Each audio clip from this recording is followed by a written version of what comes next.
We have a intense battle at the top of the championship point standings between PJ Jacobsen and Matthew Skoltz. But when you look at lap times in qualifying, you have to go all the way down to 7th before a second even separates the field. It's extremely tight. We're away racing. How did the front row make out? The 15 and the 11. As they go down that back straightaway for the first time, it's going to be the 2 title contenders running first and second. Oh, no! Oh, yep. wow! Both these guys go down. Your 2 title contenders are down at the end of the back straightaway. Bikes look pretty beaten up, and there's not going to be a lot of time to repair them. I think I was in the top 5. You know, obviously seeing my teammate crashing and then seeing Skoltz crash, well, I got to make sure I stay up. It was a bummer to have that red flag. Definitely was not good for my race. Race control now has made the decision that there is rain and heavy winds that are going to be in the area. But yeah, when I first crashed, I was like, man, I just screwed up this whole championship. And then, you know, PJ comes sliding past me. He went down in front of me and I immediately crashed right after him. Obviously, I feel like something was on the track because it was a very strange crash how we both crashed at the same time. It was oil. They got that all cleaned up and we kept getting delayed and delayed because of the rain and it downpouring. So we are holding off on making a decision on the time of the restart. And then it starts to dry. And then it's raining again, then it starts to dry. Hey, they're gonna wait for it to dry. It was a frantic day. It was a mixed condition, wet and dry, and I went out with slicks. For me, I've never done full slicks in wet conditions. It's a gamble. You're either gonna be a hero or you're gonna be dead last. Just take it easy, okay? Look for the dry spots. Just didn't feel comfortable from the first corner out. I was slipping and sliding, almost crashed a couple times. PJ Jacobsen will take an unbelievable victory. You know, PJ opened up a massive gap and I barely brought the thing home in second. The track was way too dry to go with rains and they weren't gonna last, so we went with slicks and I just put my head down right away. Just got to stay up the first 3 laps basically, because if you look at the last 4 to 5 laps, you're 10 plus seconds a lap quicker than somebody on a rain tire. For Kayla, for her age, it was a very good knowledge in the bank for later. When she's 19, 20 and battling for wins, it's gonna matter. For sure, I'm sketched out the first few laps, but if I go to race in the World Championship someday, they're not going to move races around and they're not going to do all of this. You're going to have to ride with what it is. So that's what we try to take away from that.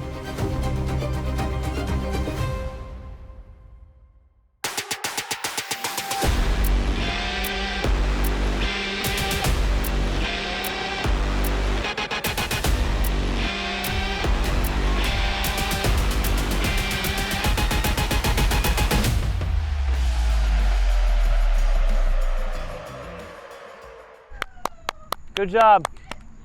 Good job, Lucy. After Mid-Ohio, Kayla Yakov is getting ready to travel to Italy and compete as a wildcard entry in the CIV Italian Championship. My break was pretty chill, honestly. I feel like it kind of went time to slow down so you can decompress or have a little break, but then when you have a break, you want it to speed up. And then when it does speed up, you're like, well, the season's almost over. And then I start to think about that, and obviously that's a sad thing for me because I don't get to race in the off season. Not riding anything with a brain. That's what Ben said, and that makes sense to me. Good job, Loose Goose. Did you have fun? I'm proud of you.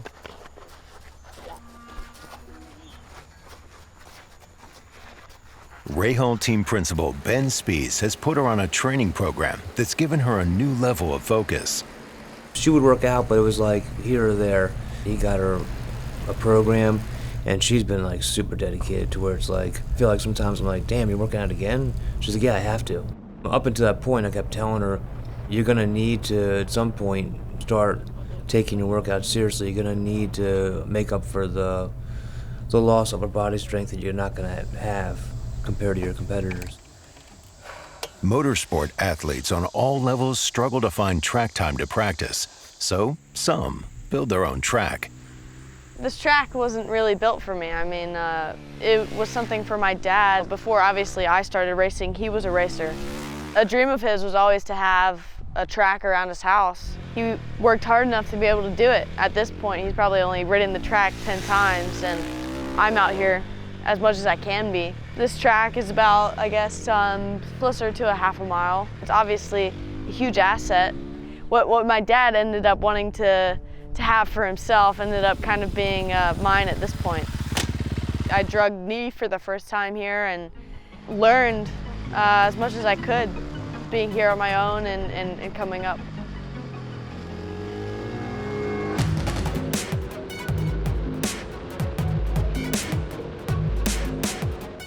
Barney Spark is Kayla's team for her wildcard entry in Italy. The idea for Kayla to get a wildcard began shortly after the Rahal Ducati team formed in late 2023.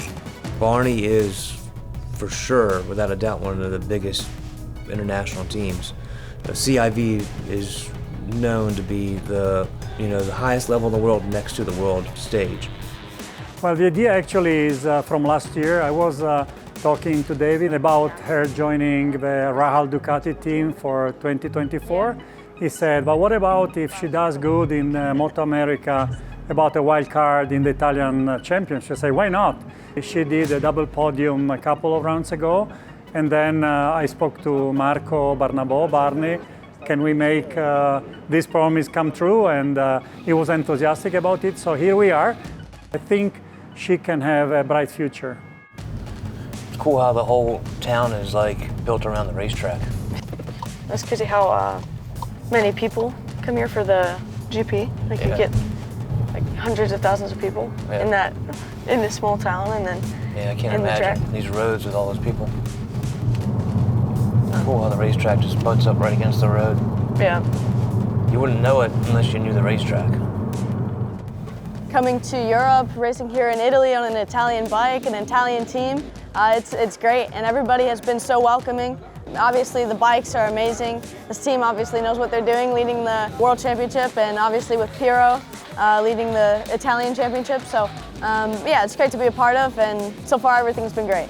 Kayla wants to go to Europe. She's mentioned that before. She wants to go to MotoGP, and that's how you get there. You go do other series in Italy and get some different eyeballs, and that can do a lot of good things for Kayla too, because she's earned this opportunity. This isn't Kayla's first time racing in Europe. In 2022, she was one of 25 riders in the world selected to compete in the Yamaha R3 Blue Crew European Cup. She finished third overall. Then, in 2023, she was the only American selected to compete in the Yamaha R7 Cup in Spain. She won both races while setting a new lap record. She's doing exactly what she needs to be doing. I keep saying there's a totem pole, and you're realistically a quarter way up it. Just need to keep checking boxes. Keep just pushing her 100%, because her 100% is going to keep getting higher. You know, for the next 4 years, she's only going to get faster. And that's just the way it works. Myself and one of the other mechanics on the team, who was Italian from there, we went over to help her. Same bike, but completely different, even though they're Dunlops, completely different tires, different tire pressures. The level of competition is the deepest field, especially on these type of bikes that I've ever seen. We had 40 people at a 2-minute lap within 3.5 seconds. We don't see fields that tight over here. The amount of riders that can ride at that level over there is just crazy how strong the field is. Friday after the first qualifying, you know, it wasn't the best, honestly. There are a lot of different factors. It's something that we have to improve on. We have to go through as racers. Keep going. When we agreed on doing this thing with Ciabatti and Ducati, we were not thinking to come here and try to win the race, but our goal is to make and to give Kayla to understand properly the bike, because she will be riding with Ducati also next year in MotoAmerica. We are here to enjoy and get the best result possible. The Barney team couldn't have done more for us. Gave us an excellently prepared bike, spared no opportunity to give her what she needed. We had Petrucci's World Superbike crew chief came in, they brought him in. I didn't even have to touch a bike, which is a very different thing for me.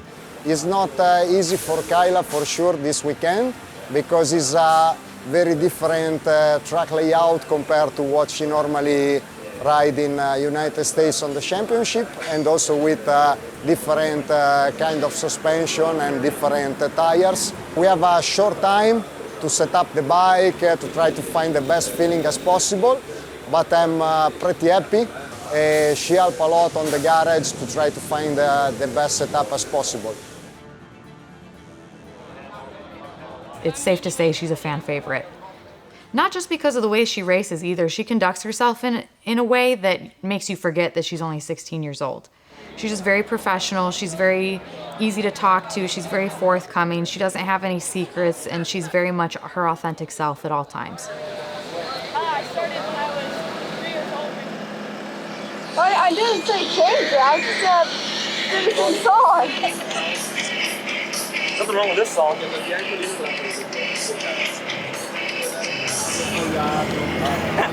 He's like, what is that? Yeah, it's terrible. It's what the guy said. Good race, okay? She finished both races.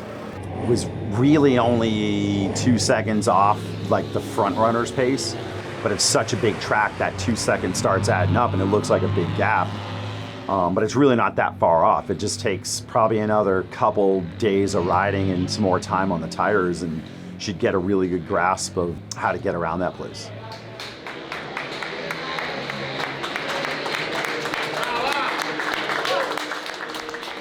I have such a good group of people around me.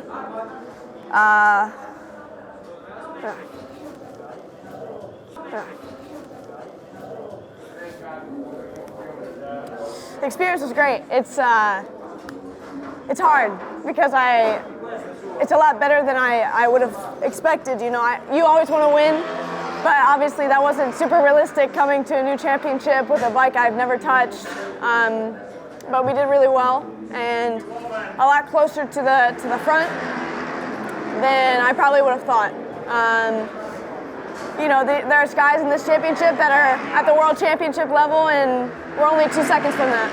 So I just want to say that, like, a huge thanks to Barney. Like, this experience is one that you can't get a lot. So I hope maybe next year, hopefully we get to try again, and hopefully we can keep improving and do better. And I think this is a good start for sure. After Mid-Ohio, Bobby Fong traveled to Canada to have a wedding ceremony that was mostly a celebration. I'm married already, but we're having the ceremony next week. I'm actually more nervous about that now, doing that this week, because I got to go over all that stuff and fly to Canada.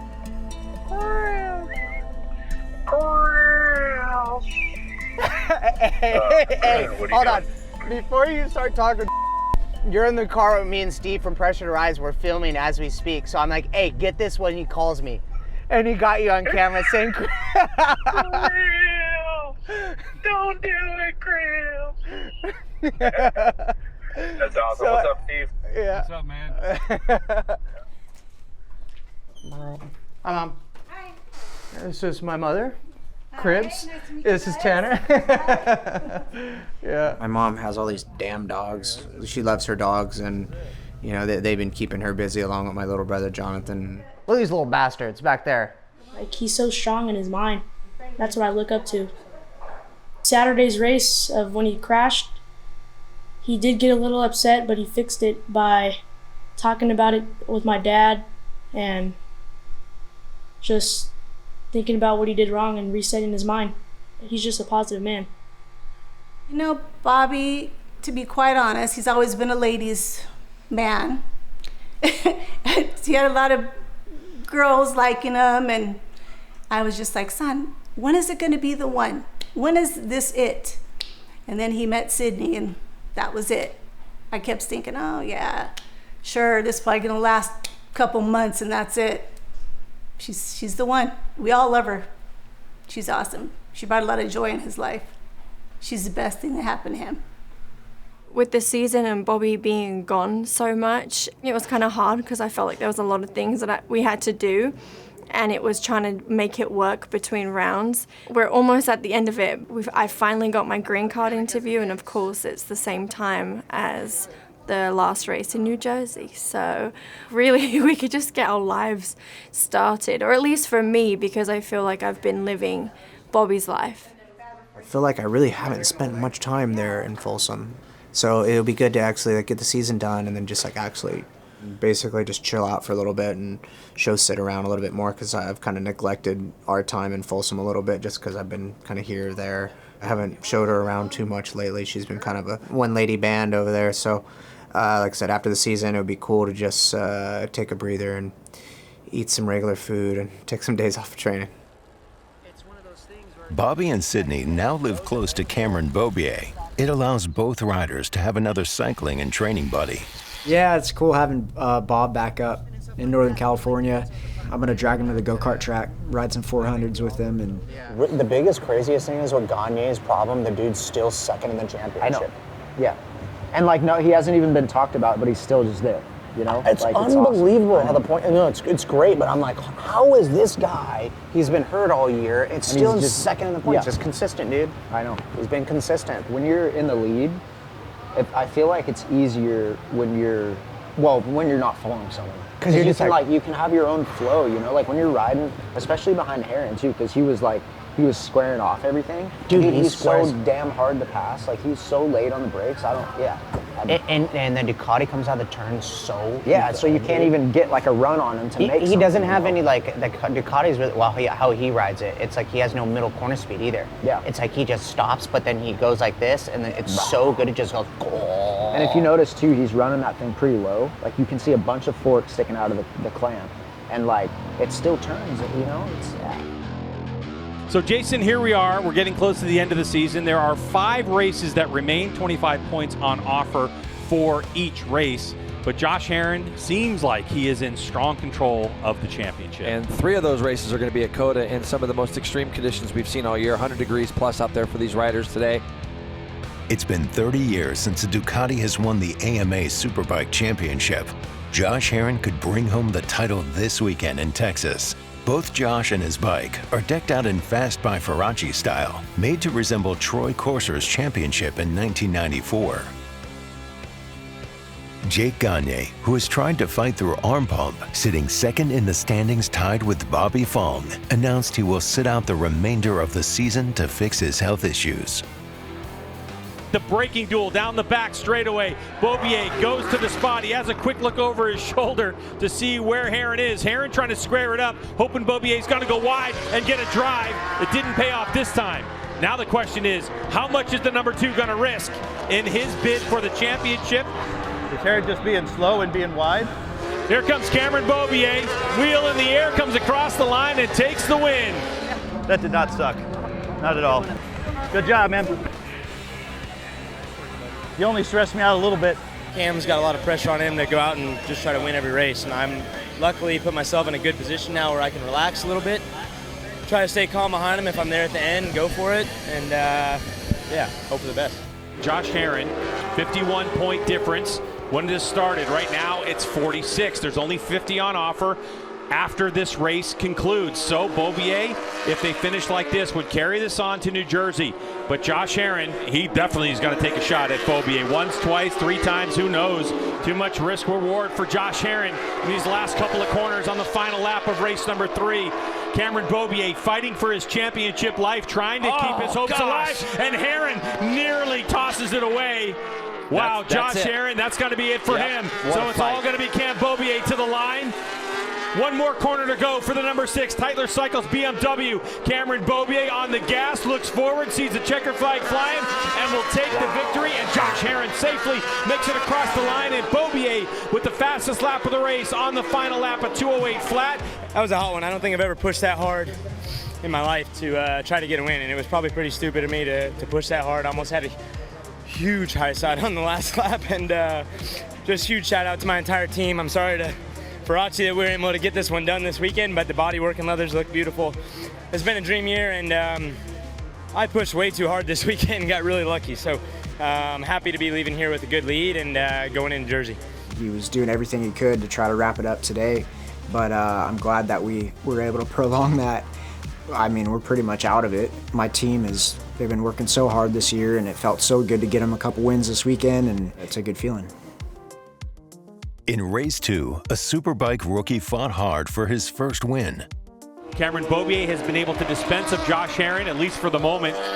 then he's in good shape to possibly win this race. Race wins in MotoAmerica, especially in Superbike, don't come around very often.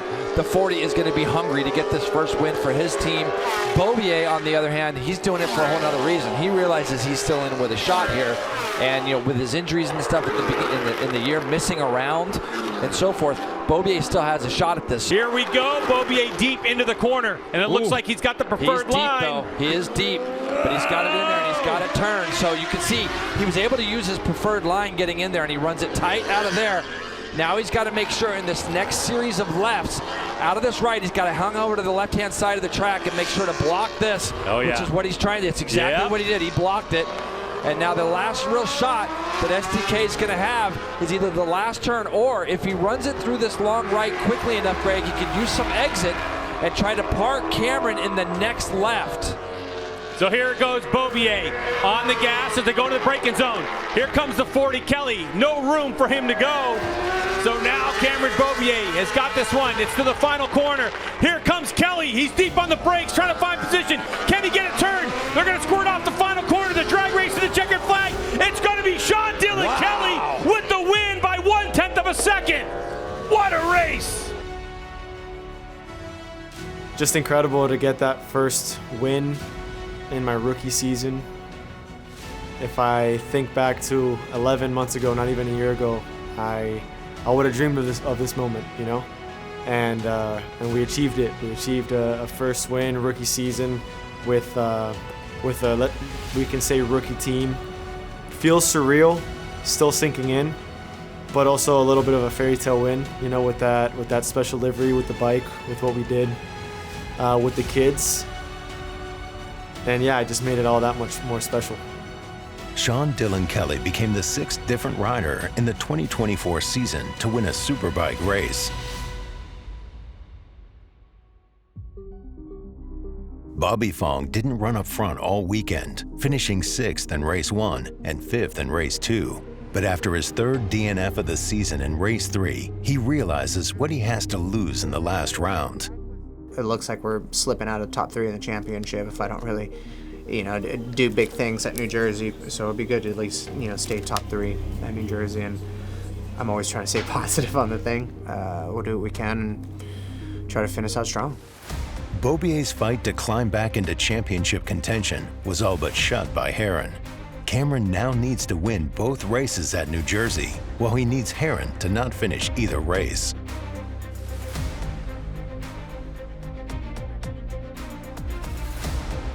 On the final episode of the season, Kayla Yakov prepares to get surgery on her knee after the season.